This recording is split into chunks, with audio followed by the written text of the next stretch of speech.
Orange County, California, famous for its beaches, its suburbs, and of course, inventing the modern theme park. But long before there was a Disneyland, people were flocking here from miles around to see something they had never seen before. A farm! But not just any farm. Knott's Berry Farm. Unlike other parks that were carefully planned and built to thrill from the beginning, Knott's Berry Farm quite literally grew organically, bit by bit. A real built-by-hand creation that had some truly unique features, and today we're gonna time travel back to the farm's golden age. Through some archival and some never-before-seen footage, we'll see America's first theme park in a whole new life. But first, a little backstory. 100 years ago, in 1920, when this was all farmland, a family came here to erect a simple roadside produce and berry stand on a rented farm. Working it by hand, Walter and Cordelia Knott and their small children managed to buy it at the peak of the Great Depression, and investing in themselves, built a berry market, nursery, and tea rooms serving locals and travelers on the way to the beach from Los Angeles. In the early 1930s, two things happened that changed everything. Walter Knott introduced the boysenberry to the world, and Cordelia began serving chicken dinners. This combination was dynamite. The new chicken dinner restaurant began drawing crowds from miles away, and the farm was making more money than ever. Like many roadside entrepreneurs, to entertain his visitors, Walter Knott began to add small attractions, rock gardens, dioramas, an old wagon, until fast forward through the years and you have your own town and railroad, and Walt Disney is stopping by to get ideas for a park of his own. There was no other place quite like this. It was a true American original. And now let's take a step back into the past and take a ride to the farm. From the busy streets of Los Angeles, it takes about 20 minutes to get to Knott's Berry Farm. Well, once you hit the country roads and fields of Orange County, you know you're getting close. Oh, at last we've arrived, right alongside State Route 39. It's a good thing Knott's Berry Farm has acres of free parking, all on dirt, of course, because it looks like the parking lot is pretty full. Well, it shouldn't be too much of a surprise with farm produce and chicken dinners for sale. This family looks pretty excited for their day in Ghost Town. These kids don't want to take a fun pic. Let's go, Dad! Alright, settle down. Oh, I think we have more guests arriving. Looks like a whole busload of servicemen are being greeted by Knott's Berry Farm's Western characters. I hope they're hungry, because you can definitely smell fried chicken. There's the old berry market and chicken dinner restaurant, all still there right along Grand Avenue, old Highway 39. Oh, look at that, Virginia's gift shop. Remind me to stop there later. For now, though, I think we should head into Ghost Town. Look at that entrance. The Knott family won't have to build walls and gates for this place for years, not till the hippies come camping, which means admission is still free, and it's a good thing, because I think I forgot my wallet. Here we have old seldom seen Slim. He's seldom seen now, but back then Slim was very popular. Behind Slim you can see the old Ghost Town entrance walkway covered with wisteria vines. They're still growing today. The covered walkway was one of the very earliest features of Ghost Town. It grew over time a little bit, and legend says it was Mrs. Knott herself who tended the wisteria. So for generations, that's how you entered Ghost Town, under the vines and past old seldom seen Slim, the real life version of whom is actually still alive at this time out in the desert. Not far from seldom seen Slim, we have the only active volcano in Southern California. Legend says it was trucked in whole from the Mojave Desert, but we actually know it was Walter Knott and his friends who piled it up. It was one of the farm's first attractions. The first version was actually located over by the chicken dinner restaurant, and you can see the devil turning the crank that made it erupt. The second version was much larger and kept erupting faithfully until, sadly, in 1997, the volcano and the devil went missing and were replaced by Ghost Rider. Thank goodness we get to time travel back and see it in all its glory. Look at that, I think I see a little steam coming out of the top of the volcano. Alright, let's head over the mountains from the volcano and make our way to the entrance of the Ghost Town gold mine. After all, what's a ghost town without its mine, right? And what's a mine without prospectors? Right at the mine entrance, you could always find a prospector and, of course, a burro or two. Yeah, there wouldn't be prospecting without my burros and my mules. As you can see, these animals were very popular, not just with the kids, but with the grown-ups as well. Hey, gals, check it out. It's a burro. Just let me pet him. Oh, my God. Let other ones eat notes. It's way better than being in the army. I like petting donkeys. Just man, you don't pet them on the rump or they might kick you. I had a wife at one time who insisted on petting my burro on the rump. Well, she'd get kicked and kicked. Now, the reason the prospectors hung out in front of the mine is because of the old arastra, which was an old-timey donkey-powered way of grinding up the rocks and getting the rich stuff out. And it looks like my grandpa behind the prospector right there has come over to check out how it works with his neighbor Bob Carmount. Well, fellas, it's simple, really. It's actually an old Spanish technique. The burros here drag around this rock, which crushes up the bigger ore into smaller bits and pieces. And according to the Knott family, this arastra came from an old unused mine out in Death Valley. Pretty cool seeing those authentic old-school mining techniques. But if you pass by them and down into the gold mine itself, part of which still exists as the entrance to Ghost Rider, eventually you'd come out of the tunnel into the gold mining area and get a chance to pan for real gold. This is probably one of the most memorable parts of the original Knott's Berry Farm. Everybody remembers panning for gold. That water wheel powered contraption made all kinds of noise, but if you look closely at the sign there, you can see get a 25-cent ticket at the shack and pan out your own gold. The miner will show you how. Now this was actual, legit, real gold. You could pan out quite a bit of it, which of course meant that Knott's Berry Farm had to keep supplies of real gold on hand, and real prospectors would come in from the desert to bring it to them. Actually, as a matter of fact, between you and me, one time, one of the employees got caught stealing a bunch of the gold. They stole my gold! I actually remember my grandma taking me down there to pan for gold. I loved that place. Look at this. Looks like Mom has left the kids with Dad and sidelined them so she could go over there and get in on some of that sweet gold panning. I mean, I can't really blame her. This is, after all, gold we're talking about. You know what I noticed? Look down there. It's mostly adults doing it. It's adults that want the gold. The kids don't know. I was here first. Boy, you had to put up with some very pruny hands to be a gold miner.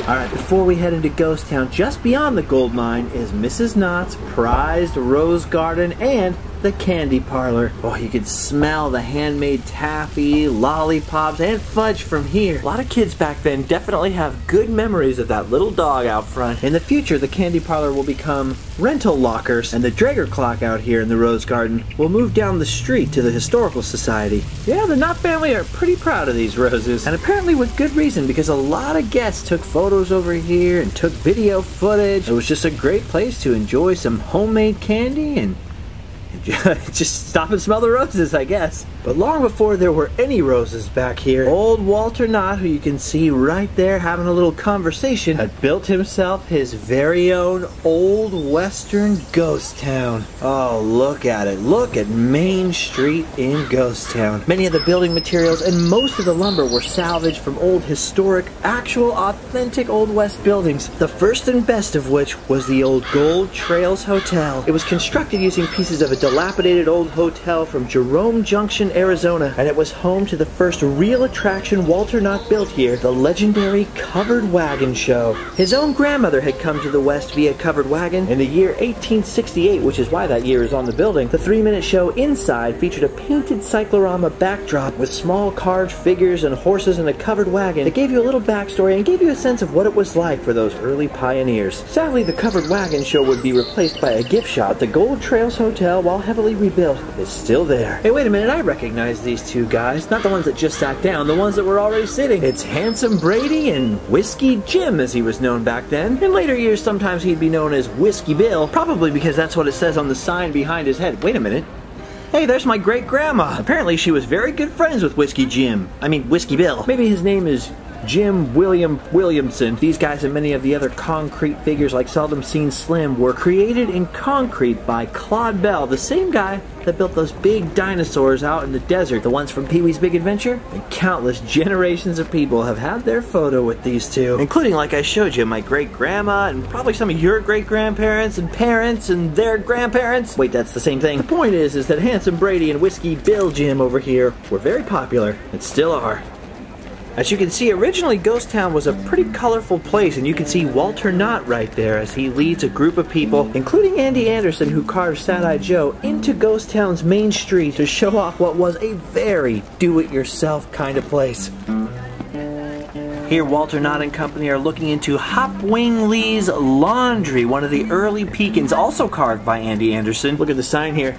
You can tell we're definitely in a different time. You can see the Silver Dollar Saloon there, where you could actually buy drinks back then. And the earliest version of the livery stable. Ah, now this might look familiar to you. This piece of logging equipment is still standing in front of Knott's Berry Farm to this very day. Oh, it looks like now we're going to take a left at Goldie's place and see the town jail. Looks like they're getting some pretty funny remarks from Sad-Eye Joe back there. Notice how the original roof had sod on it and cactus growing. Oh, there's the infamous leg out the window.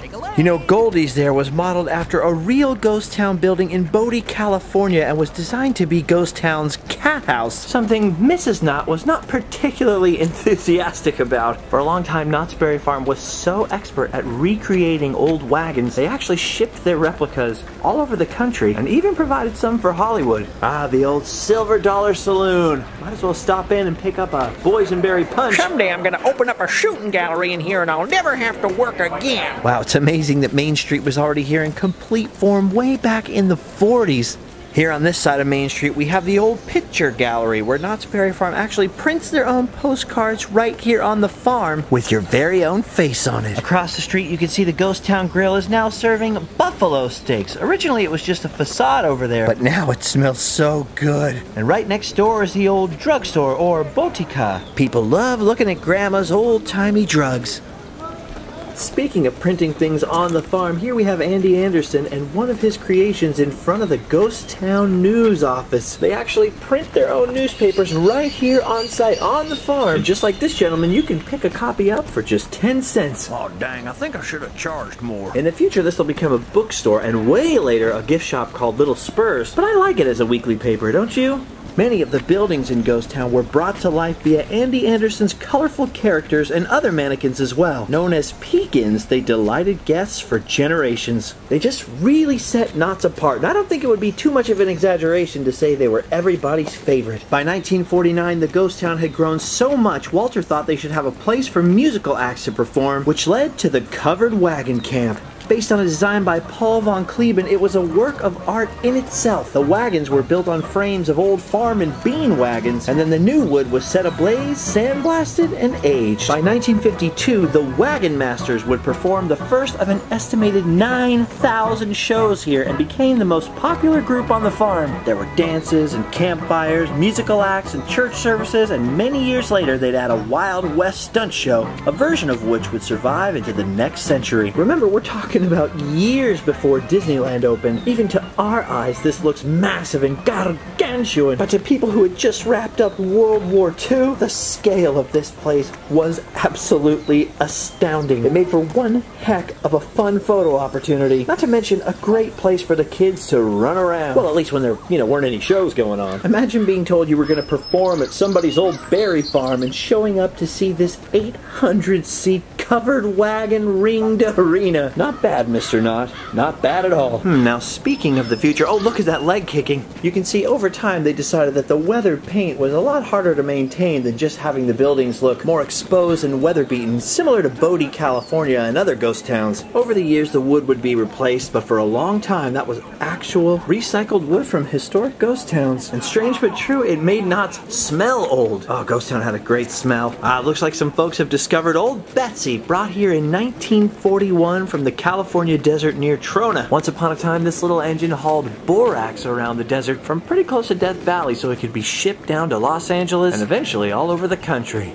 Now, like many of you, I used to think of Ghost Town as sort of a lost town, abandoned out in the desert, but it's actually supposed to be more like a Northern California gold rush town that was abandoned. I guess maybe because of Westerns, we're just used to thinking of ghost towns being out in the desert somewhere, but Walter Knott really did want to pay tribute to the gold rush and all that California history. And not just Anglo history, Walter Knott went out of his way to make sure that Native Americans were represented in Ghost Town, and of course Spanish and Mexican history in California as well. A tradition, by the way, that Knott's Berry Farm still carries on to this day. True, by the standards of the future, it was done in a sort of simplistic and cliche way back then, and some of the humor would be tone deaf in our era. Before its time, it was actually a very inclusive approach, and you'll notice that Knott's Native Americans were never portrayed as bad guys, always as just part of the mix of the Old West. Speaking of the Old West, looks like these people are shooting the breeze with a local cowboy. Oh wow, Main Street is filling up fast. Looks like the word got out about Mrs. Knott's delicious chicken dinners, huh? Actually, that's the whole reason the ghost town is here, is because people were waiting up to 3, maybe even 4 hours to get a meal. That's how many people wanted those chicken dinners. Of course, the problem with building a ghost town to entertain people waiting for the chicken dinners is now you're gonna have people down here just for the ghost town. So you gotta make extra room for them, and then add a little more space and a little more. And that's just what the Knott family ended up doing. All right, now at the end of Main Street, right next to the livery stable, we've got the old Fandango turned into a temperance saloon. The temperance movement was a real thing, an anti-drinking movement, and they actually opened up saloons serving coffee and other drinks, hopefully to tempt men away from, you know, going to actual bars. Spoiler alert, it didn't really work. I'll leave it to Walter Knott to add a detail that almost no one else would have thought of. Speaking of this livery stable, look close at the sign next to the door. Dr. Nag. Wait, what the heck? Teeth pulled and floated? Oh man, I don't want my teeth floated. On the other side of the livery is Knott's Berry Farm's collection of actual antique wagons and horse-drawn carriages. Old Walter Knott was very dedicated to showing off a part of history he really felt like was slipping away. He wanted people to know what it was like to stay in an old boarding house or go take in a show at the old Birdcage Theater, which hosted a lot of plays and performances that were actually popular in the Old West. Knott's Berry Farm was a stepping stone for many great entertainers, including, of course, Steve Martin, who performed here at the Birdcage. And there were other shows, such as Doc Skinham's world-famous Indian medicine show. Oh, look at that old snake oil salesman work his magic. Step right up, folks. It cures warts, opens the bowels, prolongs life. He began taking this potent elixir, and now, ladies and gentlemen, Mr. Yancey is 111 years old, thanks to the preservative and health-rendering powers of blue nectar. Oh wow, if you look closely behind Doc Skinham here, you can see something almost no one remembers from Knott's Berry Farm. That is the Ozark cabin of Dr. Lemuel Walker, DDS. Supposedly it was actually moved to Knott's Berry Farm from the Ozarks, a cabin of an early pioneer dentist. And like many other things back on the early farm, it was one of those cool peekins. Oh, we better get out of here. Oh, looks like they're lowering the flag in front of the old Iowa schoolhouse, which of course didn't come from Iowa. It actually came from Kansas, but it was built by people from Iowa, so I guess that makes sense. Good old Walter Knott wanted to show these pampered, soft Orange County kids what it was like to go to school back in my mom's day. Back when you got a whooping and had to wear a dunce cap. Yeah, of course at Knott's Berry Farm you're not going to get a whooping, but they do still have the dunce cap to try on if you're interested. Actually, between you and me, that old dunce cap in there is surprisingly comfortable as dunce caps go. Up, here's the old railroad supply house and miniature train store. Fitting, don't you think? I think that old prospector just bought himself a train set. Alright, we're now going to head down what is called School Road. That's the one that starts here at the old school and heads towards Calico Square. Just taking a look around at all these people. Sure doesn't look like a ghost town at the moment, does it? Oh, you can see the Calico Saloon down there with people up on the balcony. And to our right, the old livery stable wagon collection. Here's another view down that street to our right, Calico Saloon again, and what was the old antique shop. And then across the street you got the knife and coin shop there, and down at the end, candy, coffee, and ice cream. Before we get to Calico Square though, let's take a right on Market Street. That's where the big old general store is, and still is in our own time, but here in the past, it was much more of a display with real old products, not just t-shirts and whatnot. Oh, and if you look to our left, you can see those old handmade adobe ruins, Knott's tribute to San Juan Capistrano. Past the ruins is the replica of the Jersey Lily in its original location, and as you can see, just beyond is the stagecoach ride. Oh, excuse me, fellas, you're in the shot. Yep, you're still in the shot. Okay. Here you can see the original Butterfield stagecoach ride office. This is where you would purchase your tickets for the attraction, and off we go. There's nothing more exciting than an old stagecoach ride. Get along, you ponies! Get along! Get a move on! We've got to get the mayor to San Francisco! Yeah, hope there's none of them bandits around here. I tell you, Buena Park is one of the roughest towns in the West. Yeah! You know, speaking of animals on the farm, that reminds me, did you know Knott's Berry Farm used to have monkeys? Oh, they could do little dances and take fun pics with you. Just don't tease them. Alright, let's head back up School Street into Ghost Town again really quick, because there's a few things that we overlooked. Over on the right there, you'll see the Lucky Cuss mine framework. That's where the old barrel house is. And actually, over that way to the right of the school, on the very right-hand side, you'll see the Yuba City Grist Mill. They actually used a real old millstone from Yuba City, powered by this water wheel to grind up cornmeal here for the tourists. I heard Walter Knott actually loved it. And right next door, of course, is Boot Hill, Ghost Town's old western cemetery. Yes, sir, this graveyard is fun for the whole family. Look it, even the kids enjoy it.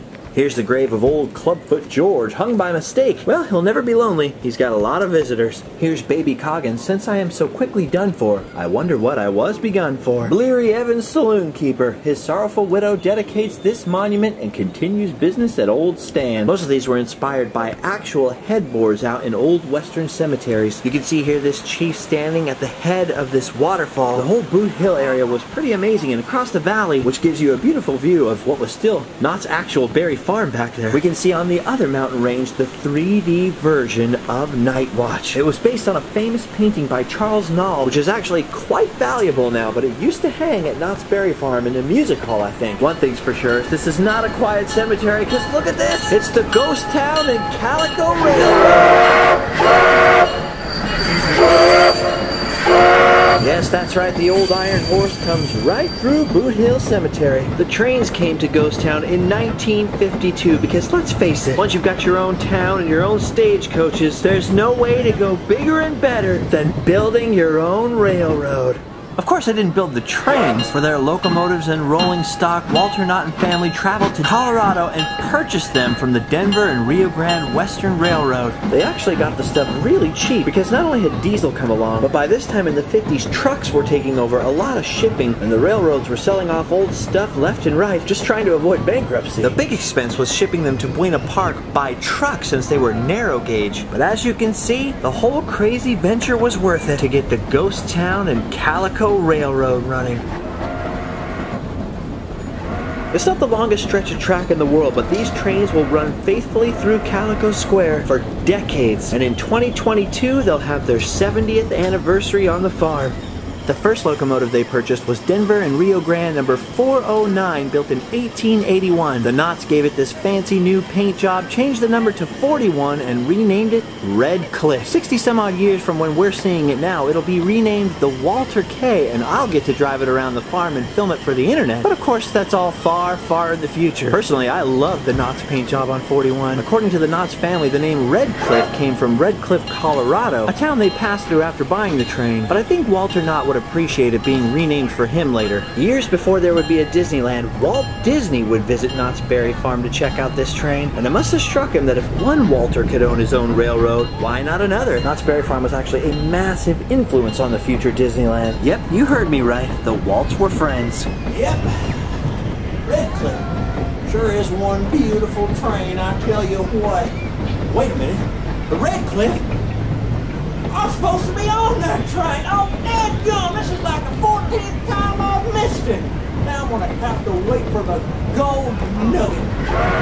Ah, the gold nugget. Number 40. When it was part of the Denver and Rio Grande Western Railroad, it was number 400. And although in the 21st century it'll have the name Green River, I strongly prefer Gold Nugget. Seems more fitting for a ghost town, don't you think? To be fair to train enthusiasts and historians, its original name was Green River even when it got to the farm, and I understand why purists wanted to have the names and colors it did in the 1800s, but personally I've always been a fan of the way they looked in the early days at Knott's Berry Farm. Now of course, to get a ride on one of these trains means coming down to Calico Square, named for the fabulous Calico Saloon, which itself was actually named for the Calico wallpaper inside, not the Calico Ghost Town on the way to Vegas, which the Knotts would later own also. Uh-oh, looks like these two fellas have found their true loves in Calico Square, huh? That or they're getting a fun pic.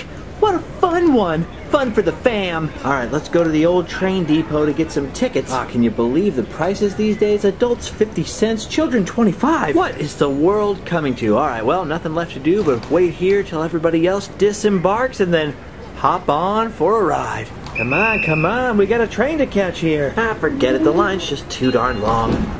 You can definitely see why Calico Square has become a focal point for the park's entertainment. Not only are they building all their new rides over here, but check this out. Bandits have made a habit of robbing the trains here, but they got a surprise waiting for them at the station. Whoa! Never mess with the conductor. Oh, there's Walter Knott checking in on things, just making sure justice was delivered on the farm. And I can see the Undertaker out there. That's old Phineas' daughter. Every time there's a shooting, count on old Phineas to run out with his wheelbarrow to collect his customer. Oh wait, he's gonna speak. Good people, I, Phineas' daughter, Undertaker, do officially declare. Hey, Phineas, I do believe that corpse is twitching. And that's no problem. You boys put him in the wheelbarrow. He ain't dead, Phineas. Well, that's quite all right. As I was saying, I, Phineas' daughter, Undertaker, do officially declare this train robber DEAD, or I am not a duly appointed representative of the town of Calico. And I have the death certificate right here. Ma'am, please confirm my reports.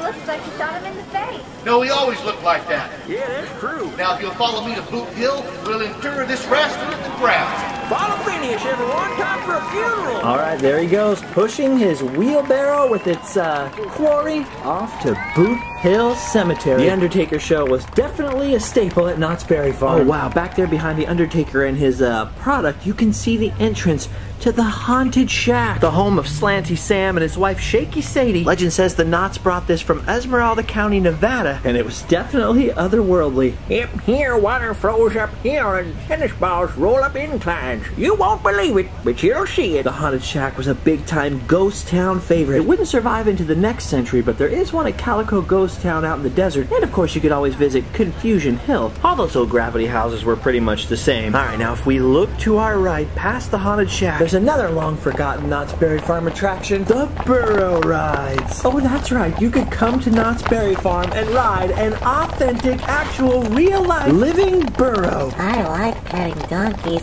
These ones ain't for petting, these for riding. There you see the Haunted Shack in the background, and in this picture my great-grandmother took, you can see the burro ride was fun for the whole family, not just for the people on the burros, but for everyone who got to watch them as well. See, I told you, even the map promises an enjoyable ride for the whole family. It was actually Russell Knott, Walter's son, who discovered the burro train out in Palm Springs and invited owner Ken Johnson to bring him on down to the farm. One estimate in 1953 says they were taking 1,600 riders a day on burro rides. My goodness, it's a lot of donkeys. There's gold in them there jackasses. Actually, I should mention that by this time, the Knott's children were very heavily involved in running the amusement park, which was what Knott's Berry Farm was rapidly becoming. And with the opening of Disneyland down the street, they knew their guests expected bigger and better attractions, which is why they let Bud Hurlbut, one of the park's early concessionaires, build them their very own mountain. That's right, in 1960, Knott's Berry Farm got the Calico Mine Ride, an attraction that would quite literally change the entire landscape.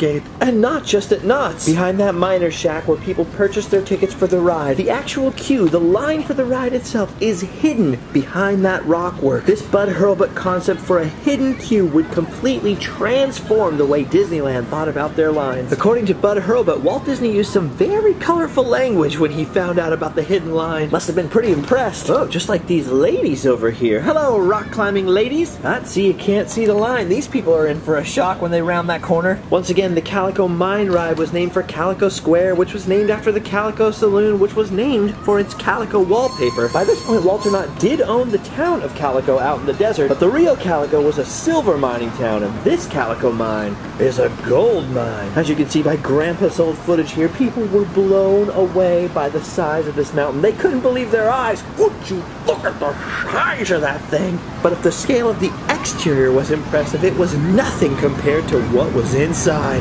Howdy, folks, and welcome to the Calico Mine Company. All aboard. Before we get started, I'd like to remind you that there is no smoking inside. We have a lot of dangerous gases and dynamite inside, and we don't need any unnecessary explosions. You light up, we might blow up. We are now headed into tunnel number 1, so way back in the 1860s, and it is awful dark and narrow in there, so I'd like to remind you to keep your hands, arms, and legs inside the train at all times, and stay seated, because there's an awful low ceiling. And if you look far down below us in the dim light, you'll be able to see the world-famous Calico Glory Hole. Folks, we sure struck it rich here. We've got the world's largest and richest deposits of gold ore. So far, we've taken out about $80 million, and they just keep on digging. For most poor, lonely old miners, their only friend was the glow of the lamp or the flickering flame of a single candle as they picked their way to wealth and glory. But here in the glory hole where they struck it rich, for these men, it's work all day, every day. We wish I could get my hands on some of that gold, but I wouldn't want to dig for it, would you? Well, now, old Pepsi here is crossing over the underground lake at the Lost River, where blind fish have never seen the light of day. But if you can't see the fish down there, don't worry. They can't see you either. All right, folks, we're headed to a new part of the mine now. Well, a couple of miners were following a vein of gold ore when they broke into these mysterious caverns. These dark places have never seen the light of day. It takes a drop of water 1,000,000 years to form these stalactites and stalagmites. Just mind you don't step in a hole. The depths have never been fully explored. Hold on, folks, we're now crossing the old rickety trestle. I'll feel a lot better once we get across. Well, looks like I made it, and I hope you did too. But if you can hear me and you didn't make it, I'll be thinking about you. Uh-oh, folks, it's awful dark in here. Oh no! Looks like they're getting ready to blast. Hold on, everyone! Oh, I made it. Oh, and some of you made it too. Wait a minute, it looks like we all made it. Must be due to my dynamite driving. You folks have a wonderful rest of your day at Knott's Berry Farm. Well, it looks like after a hard day of gold mining, this lady is ready for a drink at the good old Calico Saloon, part of whose bar was actually rescued from an old ghost town. Yeah, I know there's dancing girls in here, but I keep telling my wife I'm just here for the sarsaparilla. Oh yeah, totally. That makes sense. I mean, I don't mind if there's dancing girls, you understand, but I'm here for the Sure. Yeah, of course. Me too.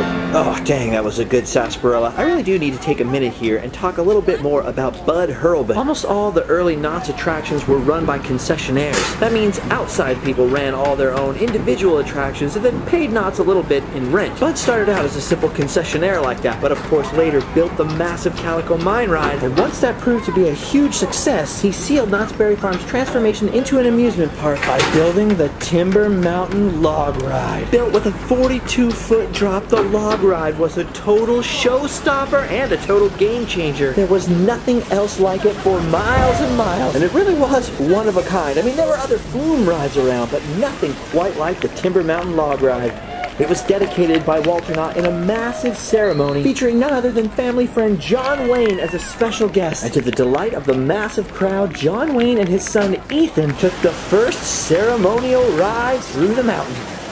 All right, they're headed up. Give us a wave, Mr. Wayne. They're headed into the old sawmill. Don't mind us, Mr. Duke. We're just cutting some logs in here.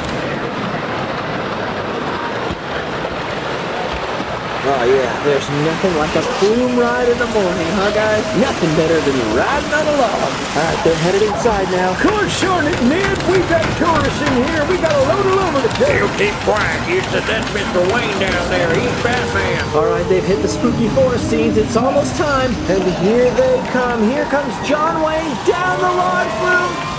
And it's good! It's good! The Duke has survived! John and Ethan Wayne made the very first successful drop of the new log ride. And now to see what he thought. Well, he said, see how you get down, so I got down.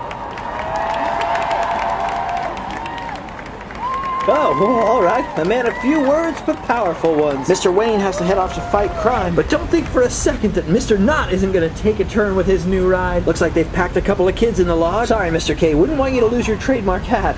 Well, one of those kids just became a Mayan. All right, once again, they're going up. I sure hope they remain seated. And here they come. Oh! All right, they made it.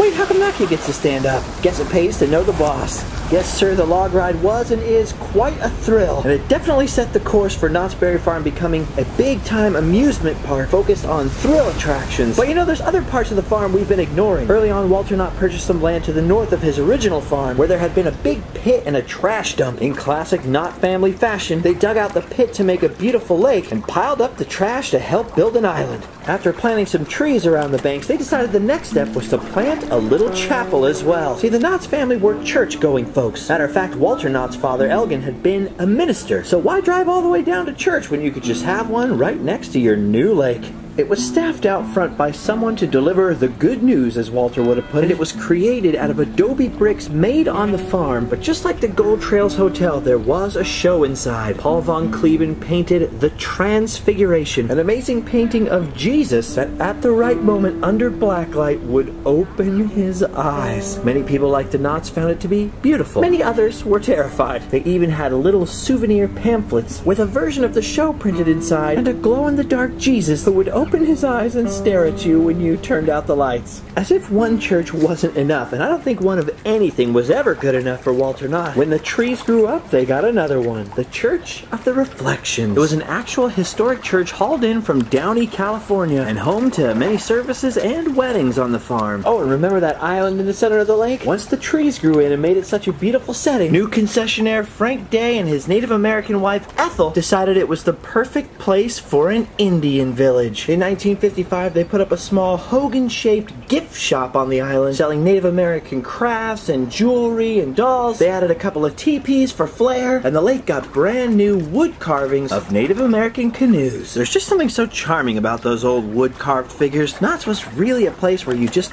discovered things. One of the things that was hard to spot from the Indian village, but easy to spot from across the lake, were the totem poles. And wow, look at that bridge. I feel like there were just so many different views to discover as well. Check out that sign to the Indian village right there, and then look at that beautiful lake. It's hard to believe this was an alkali dump on a neighboring dairy farm before Walter Knott got his hands on it. It's amazing what a few trees and some time can do. Speaking of trees, Walter Knott was excessively proud of the trees on his farm. He actually refused to let any of them be cut down, and the whole place just smelled of eucalyptus. Alright, so you remember how I said Indian Village was a concession? I was talking about concessionaires, people who ran individual attractions over here. They weren't really affiliated with Knott's, but they paid him rent to be there. Well, this whole north part of the farm on the other side of the lake was full of small concessions, such as the Model Ts. These were tiny miniature cars, roughly the size of those little ride-on vehicles you find in front of grocery stores, except I've been told that if you pull the throttle, they'd get faster and bumpier. I believe the Model Ts were run by a guy named Emery Hoagland, and the guy must have made a mint in quarters because these things were extremely popular with the little ones back then. I'm serious, talk to any parent or old-timey grandparent in Orange County, and they'll have memories of sticking a coin in those things and taking a ride on the Model Ts. As time went on, the Model Ts sort of expanded by getting, for a backdrop, their own little miniature town. It was Western-ish, sort of the West meets the Model T-ish, I guess. But as you can see, not very extensive. Now, if you're feeling a little confused, there were 3 other attractions with miniature old automobiles like this in Knott's Berry Farm's history. And actually, these Model Ts would also be repainted and repurposed in the farm later. But since these were run up against the parking lot, they were quite popular. Just waiting for my turn here.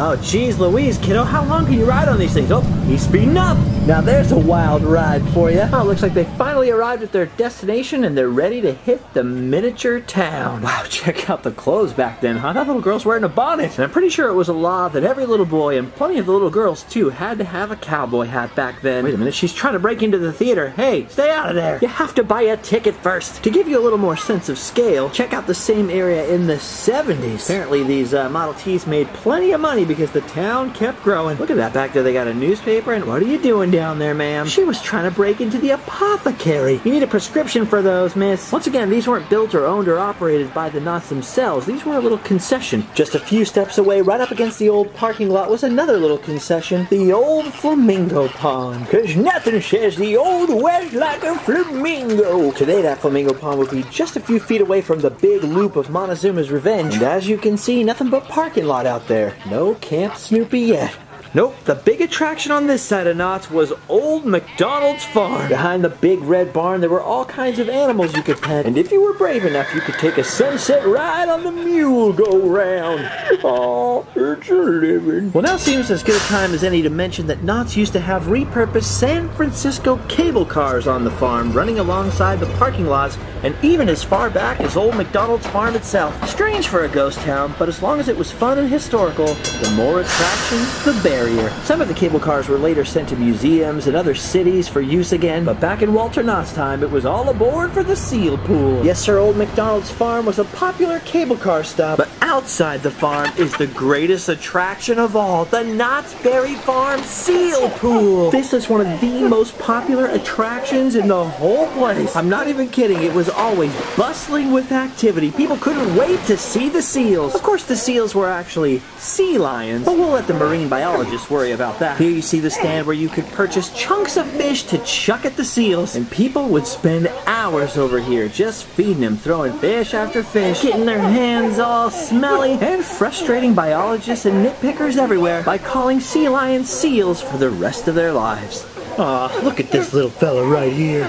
Whoa, watch out, that one's hungry. Look at that, even the McDonald's farm goats want to watch from the roof. And no wonder, because not only are these guys clearly not shy, not to mention cute as can be, but they can even do tricks. Look, they're ringing the bell for food. Man, whoever owned the seal pool must have made a mint in selling fish chunks. Personally, I'd rather hold alfalfa pellets, but let's face it, feeding these guys is definitely more exciting than feeding the goats in the background at McDonald's farm over there, which I should have mentioned was run by Fulton and Kay Shaw, who actually opened another version in South Orange County later on. Whoa, look at these guys. I could watch these guys for hours. Look at them jump for it. Right next door is Bud Hurlbut's first concession at the farm, his 1896 Denzel Menagerie Carousel. Just 20 cents for a ride in 1955. Ah, the sound of the carousel and the smell of the fish chunks. What a mixture. Eventually, on June 7th, 1969, the Knott's family, with the help of some orphans from the Door of Faith Orphanage in Baja, California, opened their brand new expansion, Fiesta Village, on this side of the lake. That's when it became known as the Lake of the Flowers. These fancy boats were inspired by the waters of Xochimilco in Mexico, and they had a pottery maker, a silhouette cutter, flower maker, ceramic painter, a brand new cantina, colorfully costumed senors and senoritas, and a nightly fiesta. The project was really the baby of Mary and Knott, and it was the family's way of paying tribute to California's Mexican heritage. Well, you could see the lake was packed on opening day, and beyond the boats, where you could enjoy your meal, by the way, or watch the nightly fiestas, you could see the crowd packed onto the island, where eventually the Indian village would fade away into obscurity. Ah, the doves are released. Fiesta Village is open. For a very short time, the seal pool actually survived in Fiesta Village, and so in a way did Old McDonald's farm, although redecorated and renamed the Escuela de Animales, although the sign simply said Animal Farm. But as Fiesta Village expanded, both would eventually disappear, and today the seal pool is underneath the dance floor, and the strange-shaped seal food shack, although heavily disguised, would be the only thing that would remain. Fiesta Village would also eventually absorb the carousel and those little Model Ts, but by this time when we hit the 70s,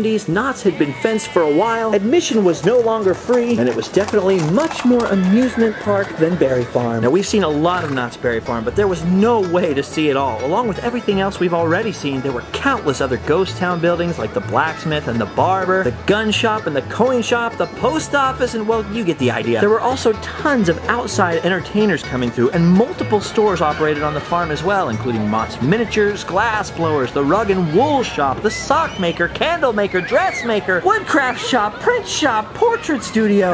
And the Knott's children also owned shops out in front of the farm, like Virginia's gift shop and the sports shop. The whole family was involved. And that's to say nothing of the ever-expanding chicken dinner restaurant, which became the largest chicken dinner restaurant in the world. And throughout her life, by the way, that was Mrs. Knott's territory. While she was working, she personally inspected every plate going out to the dining room. Throughout the years, the family's business was changing so constantly, maybe we'll never be able to see and know everything that went on at this magical place on these very fertile acres. The farm expanded in many ways, adding new crops of concessions across the street and a replica of Independence Hall, and of course eventually added ride after ride after ride. Some rides thrilling and memorable, some rides terrifying. Cordelia Hornaday Knott passed away in 1974. Walter would stay on the farm until he too would pass away in 1981 at 91 years old. Eventually, in 1997, the family sold the farm. But luckily, even though for many years it seemed to be focused on thrill attractions, as we reached the 100th anniversary, they seem to be more and more interested in Knott's past. Ghost Town is still recognizable. More and more people are getting excited about our Western heritage and the farm's history. And even today, you can stop in and visit Independence Hall or Ghost Town or just get some Boysenberry punch. Yes, sir, there's quite a legacy and quite a history at Knott's Berry Farm. A history that I hope will shape its second century. And that, my friends, brings us up to the present. That was quite a day on the farm, don't you think? I know there was a lot we still didn't see. We didn't cover everything, but don't worry. I predict some more time traveling to Knott's Berry Farm in our future. For now, though, we've done our duty. We can go home and sleep well.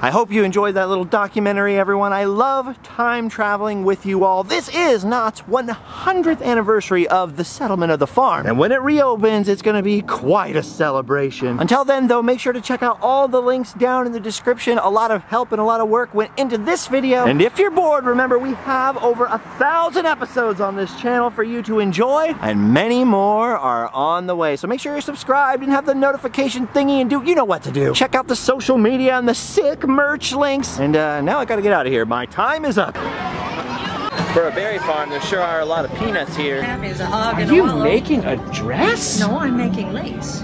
You're making lace? Lace, like I that. have never Yes. seen anyone make lace This is before. how it was done before they invented them newfangled machines. Well, I'm Justin. Hello, Justin. I'm Charity. Charity? Charity Shine. I like your name, Charity Shine. Well, that is fantastic, impressive, and makes me feel like I have accomplished very little with my life. Trouble. Trouble. Trouble! Real old West graffiti. There's my friend Angel. You got any threes? Go fish!